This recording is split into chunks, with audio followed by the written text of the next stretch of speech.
Minecraft Island by Max Brooks.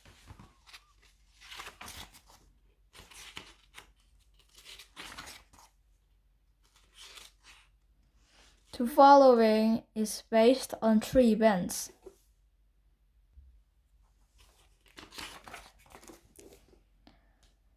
Introduction. I wouldn't expect you to believe the words I'm about to describe, although you're reading this word means you're already here. Maybe you've been in this world for a while, but just discovered the island. Or maybe, like it was for me, the island is your introduction of this world. If you're alone, confused, and scared out of your mind, and you're exactly where I was on my first day. This world can seem like a maze and sometimes like a bully, but the truth is that it's a teacher, and its trail are just a lesson in disguise. That's why I left these books behind so my journey can help you with yours. Chapter 1. Never give up. Drowning. I woke up underwater, deep underwater, and this was my first conscious thought. Cold, dark, where was the surface? I kicked in all directions, trying to find my way up. I twisted and turned, and then I saw it. A light, dim, pale, and far away. Instinctively, I shot for it, and quickly noticed that the water around me was growing brighter. That has to be the surface, the sun. But how could sun be square? I must be seeing things. Maybe some tricks of the water. Who cares? How much air do I have left? Just get to it. Swim. My lungs balloon, little bubbles escaping from my lips, racing me for the distant lights. I kick and claw the water like a caged animal. Now I could see it, a sailing over ripple coming closer, and with each desperate stroke, closer, but still so far away. My body ached, my lung burned. Swim, swim. Crack. My body returned as a sudden jolt of pain shot from toes to eye. My mouth opened in a choked scream.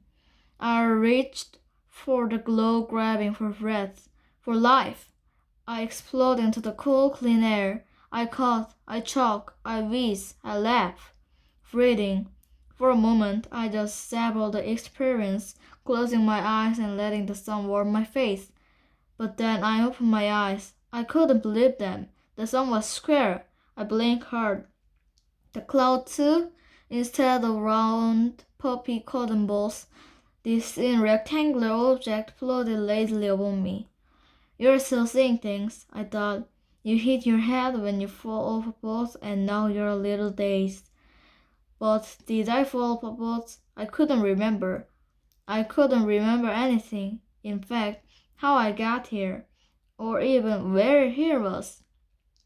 Help me! I shouted, scanning the horizon for a ship or a plane or even a speck of islands.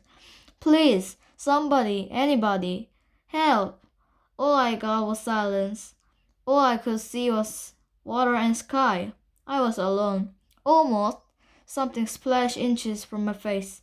A flash of tentacles and a thick, black and grayish head. I yelped, kicking backward. It looked like a squid, but square like everything else in this strange place. The tentacle turned to me, opening wide. I gazed right into a yawning red mouth ringed with white razor teeth. Get out of here! Get out of here! I hollered. Mouth's right heart pounding. I splashed clumsily away from the creature. I didn't have to. At the moment, the tentacle closed, blasting the squeeze in the other direction. I floated there, frozen, treading water for a few seconds, until the animal disappeared into the deep. That's when I let out a long, rusty, tension-draining ugh. I took another deep breath, and then another, then a whole lot more. Finally, my heart settled down, my limbs stopped jerking, and for the first time since I woke up, my brain switched on. Okay, I said aloud. You're way out in a lake or ocean or whatever. No one's coming to save you, and you can't tread water forever. I did a slow 360-degree turn, hoping to see some thread of coastline I'd missed before. Nothing. In desperation, I tried more or less scan of the sky. No planes, not even a thin white trail. What sky doesn't have those trails? One with a square sun and rectangle clouds. The clouds. I noticed they were all moving steadily in one direction, away from the rising sun. Due west. As good as anywhere, I said, giving another deep sigh, and started swimming slowly west. It wasn't much to go on, but I figured the wind might help me along a little bit, or at least wouldn't slow me down.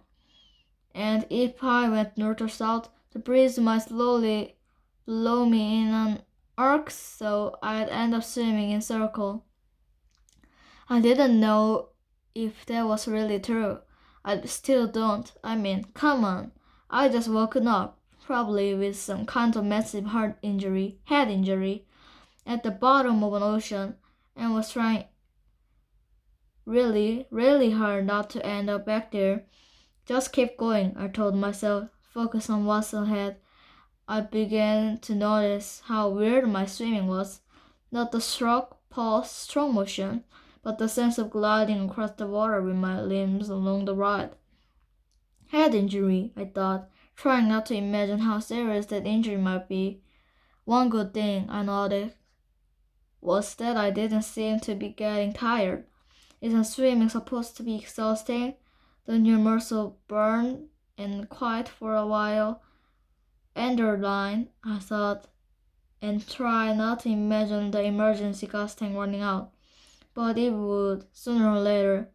I'd lose steam, cramp up, go from swimming to treading water, then from treading water to floating. Of course, I'd try to rest, bobbing up and down to conserve energy. But how long could I keep them up? How long before the cold of the water finally got to me? How long before, teeth chattering, body shivering, I finally sank back down into the darkness? Not yet, I blurted out. I'm not giving up yet. Shouting out loud was enough to perk me up. Keep focusing, keep going. And I did. I kept swimming with all my might. I also tried to be uber aware of my surroundings. Hopefully, I would spot the mast of a ship or shadow of a helicopter, but at the very least, it would take my mind off my current predicament. I noticed that the water was calm, and this gave me something to feel good about. No weight meant no resistance, which means I could swim further, right? I also noticed that the water was fresh, not salty, which meant that I have to be in a lake instead of an ocean. The lakes are smaller than ocean. Okay, a big lake is just as dangerous as an ocean. But come on, you got a problem with me trying to look on the bright side? I also noticed that I could see the bottom. It was deep. Don't get me wrong. You could sink a pretty decent office building and never see the top. But it wasn't bottomless like the ocean's supposed to be. I could also see it wasn't level. There were tons of little valleys and hills. That was then on my right. I noticed that one of the hills had grown so tall that its top disappeared beyond the horizon. Did it break the surface? I turned northwest, I guess, and swam in a straight line for the hill. And before I knew it, the hill grew into an underwater mountain.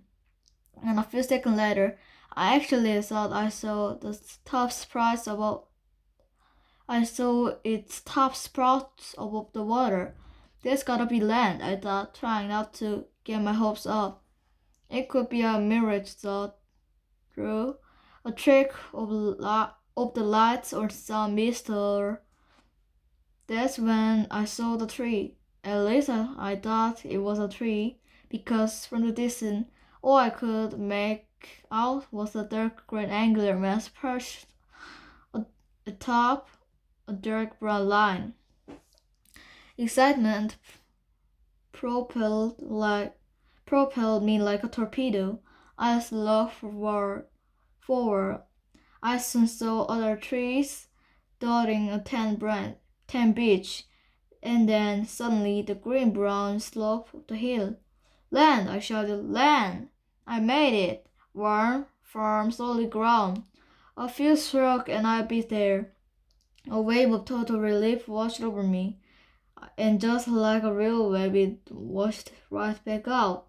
I barely had a second to celebrate before the island came into view. By the time I reached the shore, I was just as confused as the moment I woken up. The island was square, or rather, it was made of squares. Everything, sand, dirt, rocks, even those things I first thought were trees. Everything was a combination of cubes. Okay, I said, refusing to believe what I was seeing. Just need a minute is all. Just a minute. Standing in waist-high water, reading, blinking. I waited for my eyes to clear. I was sure that any minute, although harsh right angles would return to soft, curvy normalness. They didn't. Gotta be the head one, I said, wading ashore. No problem. Just make sure you're not bleeding too bad. And instinctively, my hands went up to find the supposed injury. And as it came up in front of my face, I gasped. What? There was a plastic cube at the end of the rectangular arm, a cube that wouldn't open no matter how hard I tried. Where's my hand? I shouted, my voice rising in panic. Head swimming, throat closing. I looked nervously down at the rest of me. Brick-shaped feet, rectangular legs, and a shoebox-shaped torso, all covered and painted on clothes. What's wrong with me? I hurled to the empty beach. This isn't real, I screamed, running back and forth, trying to tear the painted clothes off my body. Hyperventilating. I rushed back to the water, desperate for the coming reflection on my face. Nothing greets me. Where am I? I shouted to the shimmering sea. What is this place? I shut the water of how I woken up. But had I? This is a dream, I said, relief breaking into my panic voice. Reached for the only things I could think of, the coast. And for a second I almost pulled myself together. Just a crazy dream. And so you wake up and what? I tried to imagine waking up in my home, in my life, but it was all gone. I could remember the real world of soft round shapes of people and houses and cars and lives. I just couldn't remember me in it. My vision narrowed in an invisible fist closed around my lung. Who am I? Tension pulsed through the veins on my neck. I could feel the skin on my face, the roots of my teeth. Dizzy, nauseous, I staggered back against the base of the hill. What was my name? What did I look like? Was I old? Was I young? Looking down at my boxy body, I couldn't determine anything.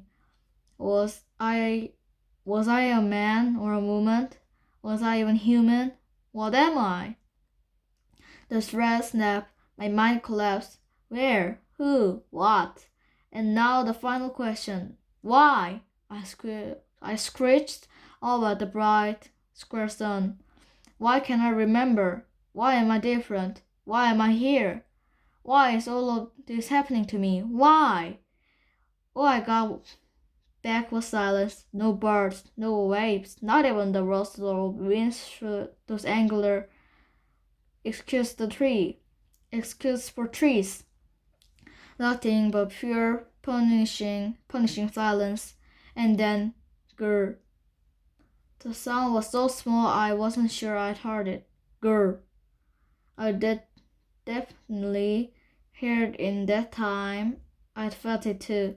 It was coming from inside me. My tummy was rumbling. I'm hungry. That was all I needed to break my downward spiral. Something to do, something simple and clear to focus on. And next to breathing, there's nothing clearer or simpler than eating. Grr, growled my stomach, as if to say, I'm waiting. I shook my head violently, trying to get the blood back in my cheeks, and looked down at my body to see if I had anything to eat. I'd been so shocked the first time I seen myself that I might have missed something earlier. Maybe I had a waterproof phone in my pocket, or even a wallet with my ID. I didn't have either, or even pockets. But what I did find was a thin belt, painted the same color as my pants. Another reason I missed it the first time, with 4 flat pouches on either side. Each pouch was empty, but while going through them, I suddenly realized I could feel the slight pressure of something resting gently on my back. I call it backpack, but it doesn't have any straps or hooks or anything that should have held in its place. In place. It was just stuck there, and like the belts in my painted on clothes, I couldn't take it off. And I could do was reach back and swing it to the front. Crazy dream, I said, coming back to the only mental crutch I had. The pack inside was lined with 27 small pouches, just like those on the belt, and also totally empty. So much for taking inventory, I thought, as the feeling of hunger grew contents. That meant foraging for food. I look around for anything that looks remotely edible. At first, the only thing I could find appeared to be one black-eyed blaze of rectangular grass. They grew in one and two on the green-covered dirt behind the beach. I reached down and sprout right at my feet, but somehow I couldn't pick it up. Instead, I just swiped clumsily in a rapid punching motion. Instantly, welled up in me again. It was one thing to have a strange-looking body, but a whole new quest to discover that body wouldn't obey. I tried again, missing the grass, and again, and then I finally connected. My fist smashed my target to oblivion, and I do mean oblivion. The tall green stalk didn't just fall over or break, it disappeared. One quick crunching noise and poop gone. Oh, come on, I pouted, looking at this angular appendage. Just work, will ya? For some reason, pleading with my hands wasn't the answer. Neither was trying to repeat the same fruitless motion or another identical clump of grass. I'd heard, although can't remember where. That's the definition of insanity. Insanity is doing the same thing over and over again, hoping for a different result. I don't know if that's true for some people, but for me, it was pretty darn close. Just work, I grunted angrily, punching the grass like it had swung first. Work, work, work! It was started again. The mental slide. My mind was balancing on a thin tightrope at the moment, and I really needed some kind of win. I didn't get one exactly, but I did break the cycle by accidentally littering breaking the grounds. On my first try, I hit so hard and for so long that I didn't only destroy the little green blades, but also knock away a whole block of dirt beneath them. Whoa, I stammered, frustration replaced with curiosity. At first, I didn't see the block, just the block-sized hole I disappeared into.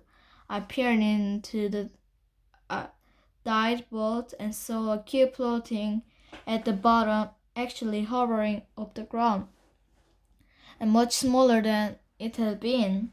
I reached it to pick up and didn't get halfway there before it flew up at me. I stumbled back with a surprised whoa and looked down at the cube in my hand. I felt like dirt. It felt like dirt, coarse and dry, with a few little pebbles in it. I tried squeezing my hands and felt it give without crumbling. I brought it up to my face and sniffed. It smelled just like dirt. I sniffed again and suddenly felt comforted. Everything was aliens up till the point.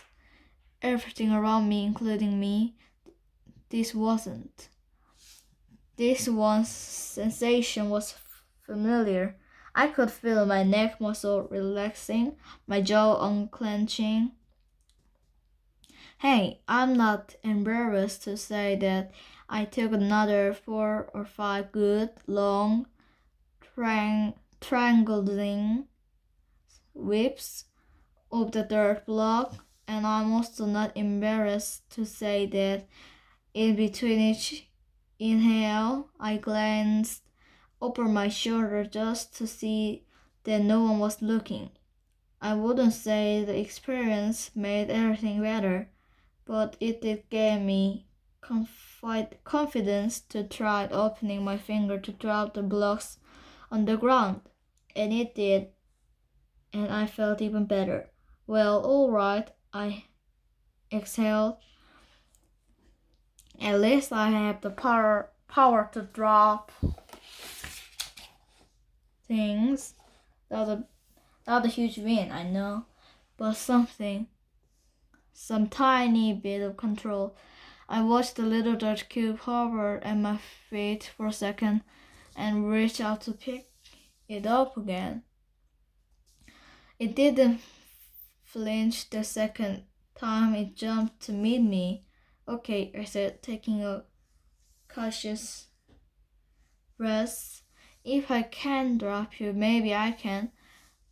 I moved the cube down to one of the pouches on my belt and sighed deeply as the ability dropped inside.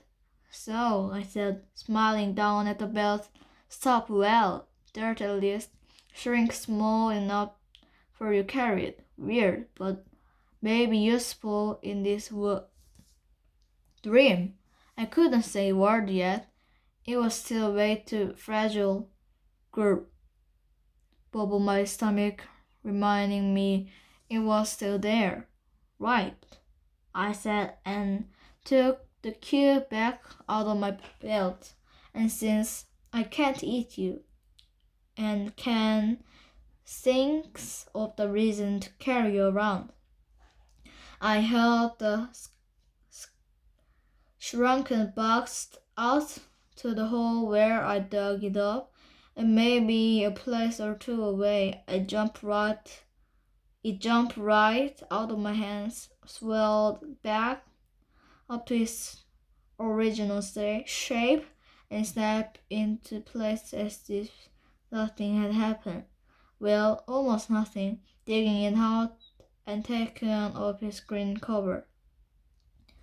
I hummed and tried digging it up again. Sure enough, a few punches drove it right into my hand. When I put it down this time, I tried setting it next to a hole inside it. Again, it sprang back to its normal size, sitting securely on the ground. I hum again, my newfound calm allowing the wheels to turn. Something about setting the blocks down in a new place reminds me of a buried memory. I don't think it was a memory specific to me, but rather to the not dream world. Something about little kids playing with blocks, making things, building. If everything here is made of blocks, I said to the newly replanted cube, and all those blocks keep their shapes. Could I stack them into things I want to build? Grr, came a particularly angry protest from down south. Right, I told my stomach and turned to the block, said maybe later I gotta eat. I figured I'd give the grass one more try before moving on. I'm glad I did. On this fifth attempt, the banished clump left a collection of harboring seeds. Finally, I sat and tried picking them up. Weird minor quirk of this world was that I could only grab or 6 seeds at the same time, and wasn't able to hold them individually. Another weird and ridiculous major quirk was that I wasn't able to consume them. My hand just froze there, inches from my mouth, and wouldn't let me eat. Really? I said, and tried to move my face to my hands instead. That didn't work either, like an invisible force held up holding them apart. Really? I repeated, sarcastically, feeling all the frustration and anger rising up. Fine. My arm cocked to throw the seeds away. What stopped me was the block of dirt I'd just been experimenting with. When I set it down a few minutes ago, the green cover top was missing. Now it was back. The turfy layer had regrown. That fast? I thought, looking down at the seeds. Door plants grew that fast. Maybe I could try planting those seeds. And boy, did I try. I tried every way I could think of. I dropped the seeds back onto the ground, but they just hovered. I punched them into the soil, but that just unearths another block. And after setting the block down in a new position above ground, I tried pushing the seeds inside the sides. Nothing worked. Why won't I hissed through clenched teeth and stopped myself. Going down the wide paths wouldn't lead me right back to a full-blown meltdown. Keep going, I said with a hope. Don't give up. Dropping the seeds into a belt pouch, I desperately looked around for another option, another food source, and any distraction. The trees. I ran over to the closest one, trying to peel away sections of the bark. Do people eat bark? Maybe, but I couldn't. My hands wouldn't let me grab the line and dark striped brown cover. They also wouldn't let me climb the waist-thick trunks of the square bunches of small mini cube leaves. I didn't give up. I didn't afford to. If this is a dream, I said, then I could just fly off and get some. First, raise eyes up. I leaped into the air and calmed down just as quick. But in that crucial moments, suspended in mid-jaw, something truly magical happened. I tried punching at the leaves above me, and even though they were a block or two away,